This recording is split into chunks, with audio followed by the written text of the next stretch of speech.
नमस्कार प्रिय दर्शक बंधु। आज सुप्रभात आपण मानक समस्त को आबा असेंबली चैनल को मु आचार्य किशोर चंद्र डिगाल स्वागत जनाए। आशा करी आपण माने समस्ते भल अछंती एवं आज प्रभात आपण मानक समस्त को पाई शुभकर हेउ। तेबे गत दिन मानकरे केतोटी वितर्क आमे माने उठितिबार देखु, विशेष करी सोशल मीडिया आ टेलीविजन चैनल माध्यम रे। से एक प्रमुख वितर्क होची जीशु हिंदू थिले। पुरी गोवर्धन पीठर शंकराचार्य स्वामी निश्चलानंद सरस्वती रायपुर गोटे सभारे लोक मानक उपदेश देला बेले कहिले जे जीशु हिंदू थिले आ जीशु तांकर अज्ञातवास समय रे 12 वर्ष रु 30 वर्ष बयस मध्य रे से भारत को आसीथिले आ प्राय 10 वर्ष से भारत रे रहिथिले आ तन्मध्यरु 3 वर्ष से पूरी गोवर्धन पीठ को आसीथिले बोली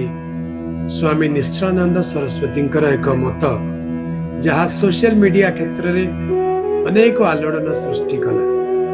टेलीविजन चैनल मानक मध्य रे एक तर्क वितर्कर परिवेश आरंभ हैला। से नहीं मु मध्य पूर्व रे गोटे छोट वीडियो द्वारा आपण मानक सम्मुख रे तार सत्यासत्य को संक्षेप रे रखी थिले। तेबे आज प्रभात रे सेही संपर्क रे आ गोटे सुंदर एवं रोचक शीर्षक उपरे मु आपण मानकु अवगत कराइबाकू इच्छा करूअछि। आज शीर्षक हैला शंकराचार्यंकर जीशु किए। शंकराचार्यंकर जीशु किए। गोवर्धन पीठर शंकराचार्य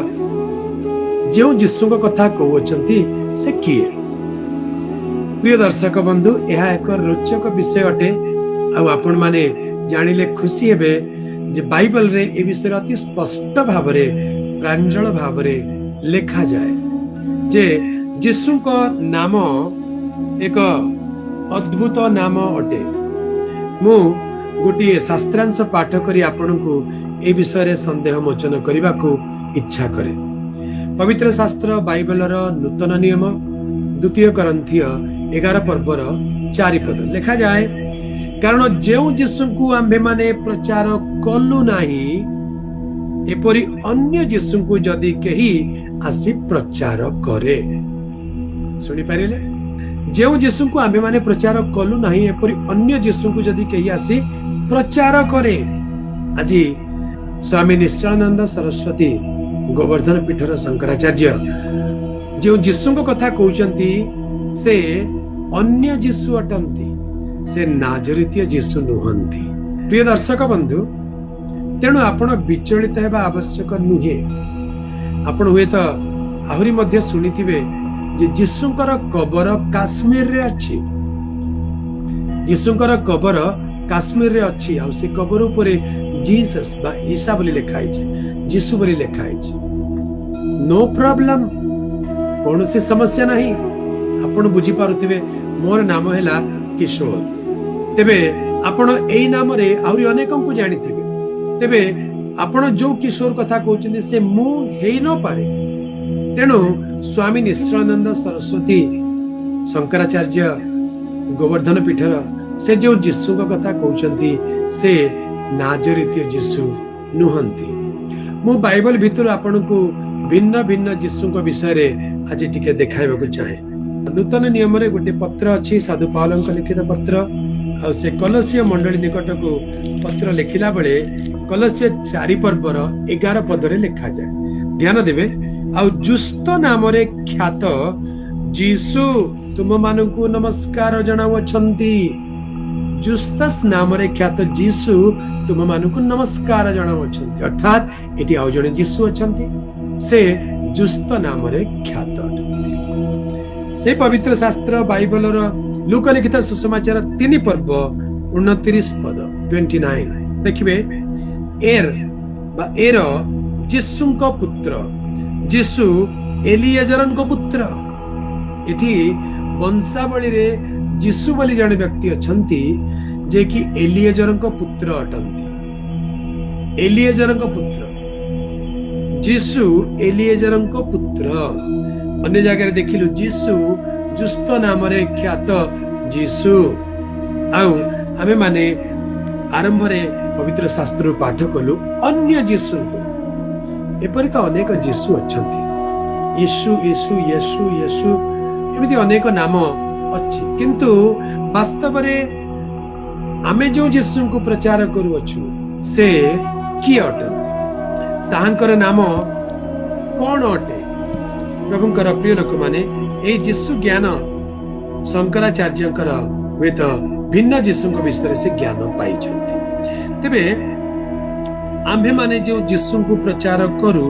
ताहांकर नाम होची नाजरीतीय जीसु ताहांकर नाम होची नाजरीतीय जीसु दयाकरी ध्यान देबे पवित्र शास्त्र बाइबल प्रेरित पुस्तक तार 2 पर्व 22 पदरे लिखा जाए कौन लिखा अछि हे इस्राएलीय लोक माने ए समस्त कथा सुनंतु लिसन नाजरीतीय जीसु ध्यान देबे जीसु को आगुरु नाजरीतीय शब्द लागे नाजरीतीय जीसु नाना शक्तिर कार्य अद्भुत कर्म लक्षण द्वारा आपण मानक निकट ईश्वर प्रेरित व्यक्ति बोली प्रमाणित हुई अछंती ए जीसु किए नाजरीतीय जीसु प्रेरित पुस्तक 3 पर्व को जदि आमे माने जाऊ सेथिरे मध्य लिखा जाए पितर ओ जोहन प्रार्थना करने को मंदिर को जाउथिले आउ मंदिरर सुंदर नामक द्वार निकटरे जड़े जन्मरु खंज व्यक्ति बसिथिले से एमानक ठारू किछि पाइबा आसरे भिक्षा करिवा पई हाथ बढ़ौचंती सेते बेले पितर ताहांकु एक दृष्टि चाहि कहिले पढ़ी दियंती 3 पर्वर 6 पद लिखा अछि किंतु पितर कहिले रूपा व सुना मोहर नाही मात्र मोहर जहा अछि ता मु तुमको देवछि नाजरीतीय यीशु ख्रीष्टଙ୍କ नामरे चलो ओ नामरे नाजरीतीय यीशु ख्रीष्टଙ୍କ नामरे चलो प्रेरित पुस्तक पुनर्बार आउ एक प्रमाण दिखाई दिए हमें जो यीशु को प्रचार करू से किए प्रेरित पुस्तक 10 पर्वर 38 पद लिखा जाए अर्थात नाजरीतीय यीशु को कथा से किपरि ईश्वर ताहांकु पवित्र आत्मा शक्तिर अभिषेक कले से मंगल साधन करू करू शयतान कर्तृक प्रपीड़ित लोक मानंकु सुस्थ करू करू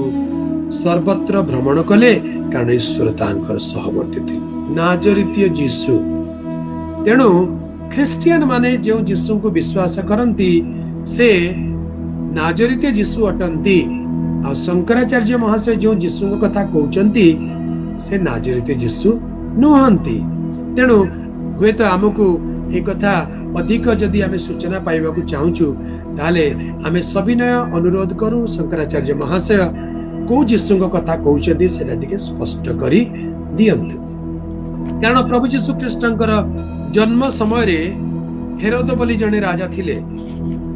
माथ्यू लिखित सुसमाचार 2 पर्व रे लिखा जाए से मसीह ख्रीष्ट जिहुदी मानक राजांकर जन्म यीशु का जन्म कथा सुनी सबु बालक मानंकु बद्ध करि दैथिले सेते बेले शिशु यीशु को नै जोसेफ आ मरियम मिस्र देश को पळि जायथिले आउ किछि दिन रहिला उतार पुनर्बार मिस्र देश रु बाहुडी आसिले आ पवित्र शास्त्र बाइबल रे माथ्यू लिखित सुसमाचार 2 पर्वर 23 पद रे कोन लिखा अछि टिके ध्यान रे सुनिबे ओ नाजरीत नामक नगर रे जाई वास कले जेपरी भाववादी मानक द्वारा उक्त वाक्य सफल हुए से नाजरीतीय बोली ख्यात हेबे ए यीशु नाजरीतीय बोली ख्यात हेबे प्रिय दर्शक बंधु अनेक समय आपण माने क्रूस देखिथिबे क्रूस अनेक प्रकार क्रूस अछि किंतु सब क्रूस यीशुंकर क्रूस नुहे जे क्रूस उपरे आपण INRI लेखा थिबार देखिबे गोटे लिपि INRI लेखा थिबार देखिबे जानिबे ଏହା होची यीशुंकर क्रूस ए INRI रो अर्थ कोन लैटिन भाषा रे ताकू कहंती जीसस नाजरीनस रेक्स यूडरियम आउतरे कहि दिए जीसस नाजरीनस रेक्स यूडरियम तार अर्थ नाजरीतीय यीशु जिहुदी मानक राजा तेबे बाइबल रे बा ख्रिस्टियन माने जो यीशु को विश्वास करती से होचंती नाजरीतीय यीशु और शंकराचार्य महाशय जो यीशु को कथा कहउचंती से अन्य कहीं भी ही पारंती जेमिति जने यीशुଙ୍କର कबर लोक माने कहंती काश्मीर रे अछि थाई पारे किंतु प्रभु यीशु ख्रिस्टଙ୍କର कबर जेरूशलेम रे अछि जहा उन्मुक्त कबर अटे शून्य कबर अटे कारण से 3 दिन 3 रात्रि उतारे मृत्यु को जय करी पुनरुत्थित होई अछंती एबे केतोरी तथ्य मु आपनको सम्मुख रे देबी दया करी ध्यान रे सुनिबे यीशु भारत को आसी नथिले नाजरीतीय यीशु भारत को आसी नथिले काहे कि भारत को आसी नथिले तार प्रमाण मु आपण मानको देबाकू जाउची ठीक ध्यान रे सुनिबे प्रभु यीशु जने जिहुदी अटंती से जिहुदा वंश रे दाऊदंक परिवार रे दाऊदंकर कुटुंब रे से जन्म ग्रहण कले आ से बेथलेहेम नगर जाकू दाऊदंक नगर बोली कहा जाए से नगर रे तांकर जन्म हुए तबे यीशु जने जिहुदी अटंती आ से 30 वर्ष बयस रे जेते बेले आपनार परिवार को अर्थात निजर माता भाई भौणी माननकू परित्याग करी ईश्वरंकर सेवा कार्य रे सुसमाचार कार्य रे लोक माननकर परित्राण कार्य साधन करिया पाई बाहरी आसिले से जल रे बाप्तिजक जोहनक द्वारा बाप्तिजित हेले अर्थात जल दीक्षा निजे नेले एवं तत्परे ईश्वरंक पवित्र आत्मा तांको ऊपर अवतीर्ण हेले आ से पवित्र आत्मा रे पूर्ण होई 40 दिन 40 रात्रि उपवास करी प्रार्थना कले तापरे सेवा कार्य रे आगो को बढ़िले एई समय रे से 12 प्रेरित शिष्य मानकु मध्य मनोनीत कले आ से 12 प्रेरित मानकु गोटे आदेश देइचंती ध्यान रे सुनिबे से आदेश रे से कोन कहउचंती 10 पर्व 5 पद यीशु एही 12 जनकु प्रेरण करी से मानकु आज्ञा देई कहिले विजाति मानक निकटकू जाओ नहीं विजाति मानक निकटकू जाओ नहीं एवं समीरणीय मानकर कौनसी नगर रे प्रवेश कर नहीं यीशु निज शिष्य मान कहउचंती विजातीय मानक निकटकू जाओ नहीं समीरणीय मानकर कौनसी नगर रे प्रवेश कर नहीं कारण से जिहुदी थिले एवं जिहुदी माने विजातीय मानक सहित संपर्क रखु नथिले जिहुदी माने समीरणीय मानक सहित मध्य संपर्क रखु नथिले तेबे आपण कहिबे आज समग्र विश्व रे यीशु को सुसमाचार केमिति प्रचारित होउची हां प्रभुंकर प्रिय लोक माने पवित्र शास्त्र बाइबल प्रमाण करे एई समस्त कथा यीशु ख्रीष्ट क्रूसार्पित होई मृत्युवरण करी पुनरुत्थित हेबा समय पूर्वर कथा से जेतेबेले पापर प्रायश्चित साधन कले व्यवस्था अनुसार लिखित समस्त विषय को अक्षर अक्षरे सफल करी निज प्राण को जगतर पापर प्रायश्चित स्वरूप दान कले सेते बेले पापर क्षय हैला एवं परित्राण साधित हैला परित्राण साधित हैला उतारे से पुनरुत्थित होई शिष्य मान कहले एबे समुदाय जगत को जाओ समस्त जाति निकट रे सुसमाचार प्रचार कर किंतु से क्रूसार्पित हेबा समय पूर्वरु ताहांक शिष्य मानकु कहिथिले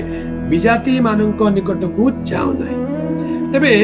तांकर बयस जेते बेले 12 वर्ष रु 30 वर्ष बयस थिला सेते बेले से निजे केमिति विजाति मानक पाखु जाइथिबे कारण से तो सुन्नत प्राप्त जिहुदी अटंती अष्टम दिन रे सुन्नत प्राप्त व्यवस्थार विधि विधान अनुसार से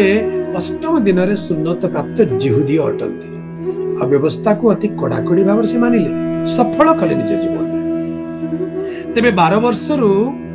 30 वर्ष भितरे से केमिति विजातीय मानक पाखु जाई पारंती कदापि नुहे से विजाति मान पाखु कदापि जाई नाहंती आ एक शास्त्रांश देखाइबी सेथिरे आपण माने आहुरी प्रांजल भार बुझी जिवे जे से इस्राएली मानक छडा अन्य का निकट को जाई नाहंती माथ्यू लिखित सुसमाचार तार 15 पर्वर 24 पदरे लिखा जाए लिखा अछि किंतु से उत्तर देले मु इस्राएल वंशर हजि जाइतिबा मेष मानक बिना आउ कहा निकट को प्रेरित होई नाही यस ए कथा को बुझिबा दरकार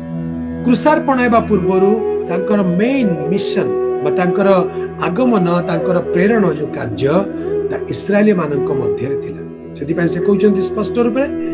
ଇସ୍ରାଏଲ ମାନଙ୍କ ବଂଶ ଛଡା ଆଉ କାହା ନିକଟକୁ ପ୍ରେରିତ ହୋଇନାହିଁ। ସେ ଇସ୍ରାଏଲର ସୀମା ମଧ୍ୟରେ ରହି 33 ବର୍ଷ 6 ମାସ ପର୍ଯ୍ୟନ୍ତ ସେବା କାର୍ଯ୍ୟ କଲେ ଏବଂ ଯୌବନର ତତାଲା ରକ୍ତ ମାନବ ଜାତିର ପରିତ୍ରାଣ ପାଇଁ କ୍ରୁଶ ଉପରେ ବଳିଦାନ ସ୍ୱରୂପ ସେ ଦେଇଦେଲେ। ପୁନରୁତ୍ଥିତ ହେଲା ଉତ୍ତାରେ ଆପଣ ଶିଷ୍ୟମାନଙ୍କୁ ଆଦେଶ ଦେଲେ, ଏବେ ତୁମେ ମାନେ ସମୁଦାୟ ଜଗତକୁ ଯାଅ। ଆଉ ତାପରଠୁ ଯୀଶୁଙ୍କର ପୁନରୁତ୍ଥାନ ପରେ ଯୀଶୁ ଖ୍ରୀଷ୍ଟଙ୍କର ବାଣୀ, ସୁସମାଚାର, ଶିକ୍ଷା ଇସ୍ରାଏଲର ପରିସୀମାରୁ ବାହାରକୁ ଯିବାକୁ ଲାଗିଲା। ଆଉ ଅତି ଆନନ୍ଦର ବିଷୟ ଯେ ଆଜିକୁ 2000 ବର୍ଷ ତଳେ AD 54 ବା 54 ଖ୍ରୀଷ୍ଟାବ୍ଦରେ ଯୀଶୁ ଖ୍ରୀଷ୍ଟଙ୍କର ଦ୍ୱାଦଶ ପ୍ରେରିତ ମାନଙ୍କ ମଧ୍ୟରୁ ଜଣେ ପ୍ରେରିତ ଯାହାଙ୍କର ନାମ ସାଧୁ ଥୋମା, ସେ ଭାରତ ବର୍ଷକୁ ଆସିଲେ। ଆଉ ଭାରତର କେରଳରେ ସେ ସୁସମାଚାର କାର୍ଯ୍ୟ କରି 7ଟି ମଣ୍ଡଳୀ ସ୍ଥାପନ କଲେ। ପରବର୍ତ୍ତୀ ସମୟରେ ସେ କରମଣ୍ଡଳ ଉପକୂଳକୁ ବା ଚେନ୍ନାଇ ସହରକୁ ଆସିଲେ। ସେହି ସ୍ଥାନରେ ରହି ସେ ସୁସମାଚାର କାର୍ଯ୍ୟ କଲା ବେଳେ କେତେକ ରକ୍ଷଣଶୀଳ ବ୍ରାହ୍ମଣ ମାନେ ତାହାଙ୍କର ବିରୋଧ କଲେ ଏବଂ ତାଙ୍କୁ ବର୍ଚ୍ଛାଘାତ କରି ମାରିଦେଲେ। ଆଉ ତାଙ୍କର ବିଶ୍ୱାସୀ ଶିଷ୍ୟମାନେ ସାଧୁ ଥୋମାଙ୍କର ଶରୀରକୁ ନେଇ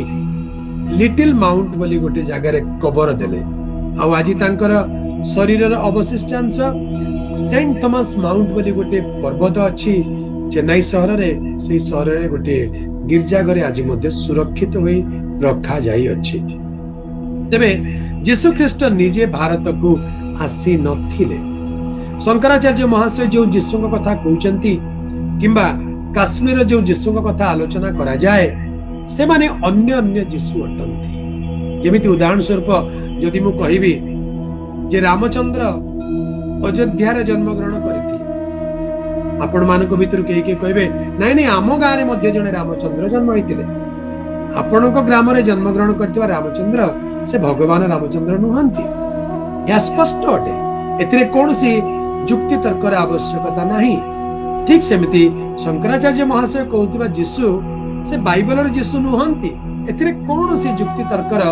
ଆଧାର ହିଁ ନାହିଁ। ତେଣୁ ଶଙ୍କରାଚାର୍ଯ୍ୟ ମହାଶୟ ହୁଏତ କାହାର ମନ ରଖିବା ପାଇଁ, କିମ୍ବା ଲୋକଙ୍କର ମନୋରଞ୍ଜନ ପାଇଁ, କିମ୍ବା ନିଜର ଯୋଉ ସୀମିତ ଯୀଶୁ ଜ୍ଞାନ ଦ୍ୱାରା ସେ ହୁଏତ କହିଥିବେ ଯେ ଯୀଶୁ ବୋଲି କେହି ଜଣେ ପୁରୀକୁ ଆସିଥିଲେ। ଆଉ ଯୋଉ ଯୀଶୁ ପୁରୀକୁ ଆସିଥିଲେ ସେ ଜ୍ଞାନ ଶିକ୍ଷା କରିବାକୁ ଆସିଥିଲେ, କିନ୍ତୁ ପ୍ରଭୁ ଯୀଶୁ ନାଜରିତୀୟ ଯୀଶୁ ସେ ଜ୍ଞାନ ଶିକ୍ଷା କରିବା ତ ପରର କଥା। ସେ ତତ୍କାଳୀନ ଭବ୍ୟ ମନ୍ଦିର, ଜେରୁସାଲେମରେ ଥିବା ଭବ୍ୟ ମନ୍ଦିରର ସୁଜ୍ଞାନୀ ବିଦ୍ୱାନ ଆଚାର୍ଯ୍ୟ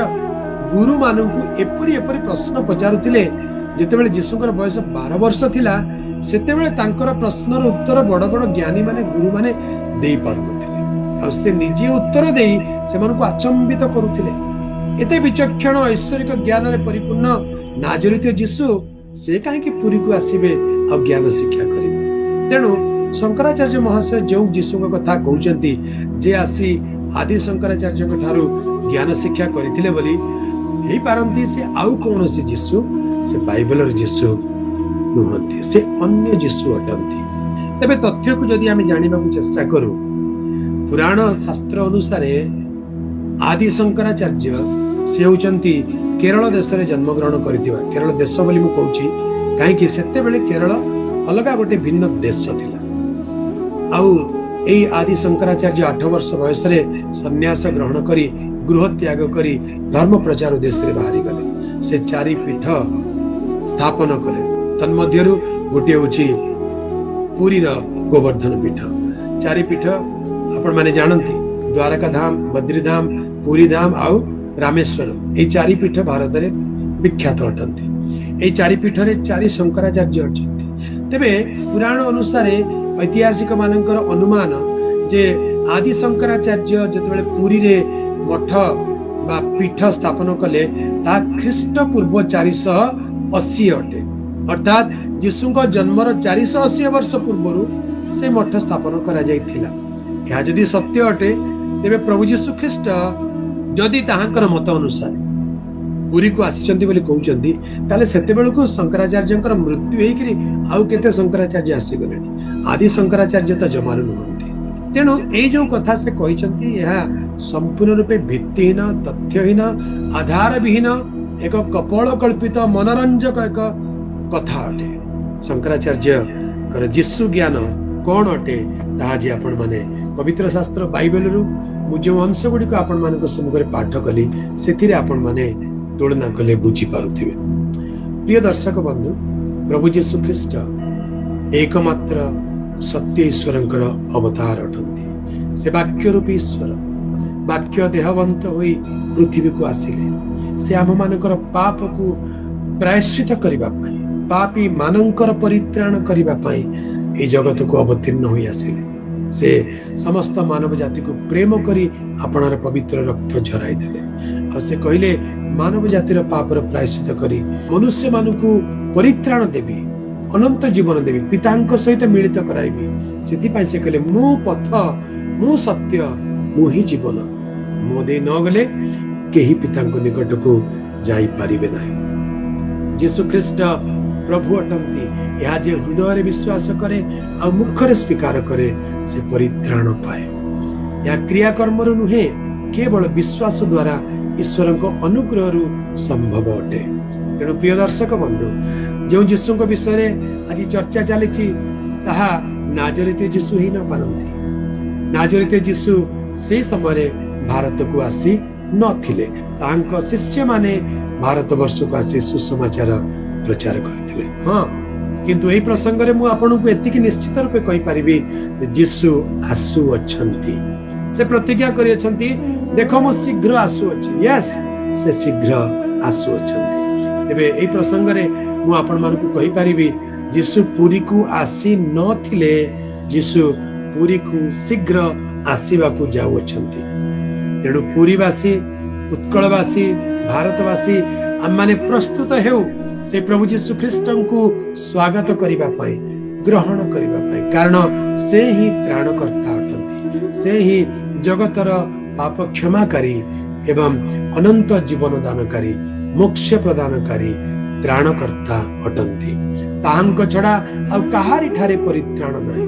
जे के ताहांक ठारे विश्वास करे से विनष्ट न होई अनंत जीवन प्राप्त हुए आशा करे आपण माने संक्षिप्त परिचय रे निश्चित भाव में किसी विषय बुझा सक्षम होइथिबे पवित्र शास्त्र बाइबल कौन कहे से विषय आज संक्षेप रे मु आपण मानक सम्मुख रे रखिली ईश्वर एई संक्षिप्त आलोचना को आशीर्वाद करी आपण मानक शांति प्रदान करंतु असंतु प्रार्थना करिबा प्रेममय प्रभु तुमको धन्यवाद देउछु तुमरो सत्य सत्य बुझिबा पाई जानिबा पाई आम मानकु ज्ञानर चक्षु उन्मुक्त करि दियो एवं तुम्हें ही ईश्वर तुम्हें ही त्राणकर्ता सत्य नाजरीत यीशु आम मानक निमंते जगत को आसिल मानव रूप में जन्म ग्रहण करी मानव पापर प्रायश्चित करी कालवरी क्रूस रे आपण प्राण को बलिदान कल एवं मृत्यु को जय करी मृत्युंजय होई आज मध्य जीवित होई पितांग दक्षिण पार्श्व रे उपवेशन करी आम मानक पई नित्य निवेदन करूछ धन्यवाद देउछु आज प्रभात रे प्रत्येक प्रिय दर्शक बंधु को आशीर्वाद कर तुम विषय का सत्य ज्ञान प्राप्त हुई जेपरि अनंत जीवन अधिकारी हेबे एतिपाई दया अनुग्रह प्रदान कर समस्त गौरव तुमको देवछु हम मानकर पुरी सहर उत्कल भारत एवं प्रभु भारतर प्रत्येक नागरिकंकर परित्राण सुख समृद्धिर प्रार्थना करूछु प्रत्येक को आशीर्वाद कर प्रत्येकंकर सहवर्ती हुआ एवं प्रत्येक को तुम्हें परित्राण कर बोली प्रार्थना करी ए निवेदन त्राणकर्ता प्रभु यीशु का नाम रे मागिनु पिता आमेन आमेन प्रिय दर्शक बंधु आशा करे आजिर ए संक्षिप्त आलोचना रे आपण माने आशीर्वाद पाई अछंती ए विषय जदि आपण मानकर कोनोसी मतामत थाए तेबे आपण माने कमेंट बॉक्स रे निश्चित भाव रे हम मानकु लेखि जणा करिवे हम माने आपण मानक निमंते प्रार्थना करूछु प्रभु ए कार्यक्रम दे आपण मानकु आशीर्वाद करंतु अब आसले चैनल को सब्सक्राइब करबा को भूलिबे नाही बहु मात्रा रे शेयर करिवे एवं लाइक आउ कमेंट करबा को भूलिबे नाही ईश्वर आपण मानक समस्तंकर सहवर्ती हुंतु आजिर कार्यक्रम को एठी रखिबा समस्तंकु नमस्कार praise the Lord and God bless you.